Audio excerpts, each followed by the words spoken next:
si zgjidheshin përplasjet për tendrat e Akshit me dhunë fizike dhe rëmbime kriminale.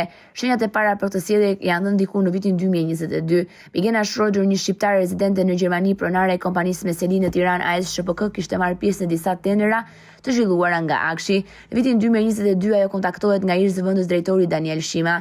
Ky i fundit i kërkon që të krijojë një partnership me kompaninë Albaskan dhe Elison Jorgjit. Albaskan ishte përcaktuar si fituese një tenderi për ndërtimin e laboratorëve teknologjike në shkolla. Zonja Schroeder ka thënë prokurorëve të saj që i është kërkuar të luante rolin e koperturës dhe për këtë shërbim do të merrte një shpërblim.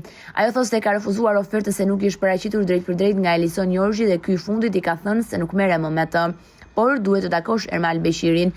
Bigena Schroeder ka thënë se megjithëse nuk i pëlqeu toni i bisedës, vendosi të takonte Beshirin në hotelin Rockner. Takimi megjithëse në një ambient të hapur i ka krijuar ndjenjë frike Migenës. Në atë takim ajo ka dëgjuar Ermal Beshirin të thotë se duhet të pranojë ofertën për të përfshirë fiktivisht në tender, pasi kishte hyrë në një pishin me peshkaqen, duke lënë të kuptohet se situata nuk ishte as pak normale. Bigena Schroeder ka thënë se në tavolinën e bisedës ka qenë edhe një person i tretë, të cilin më pas e ka identifikuar si Erion Ismailaj.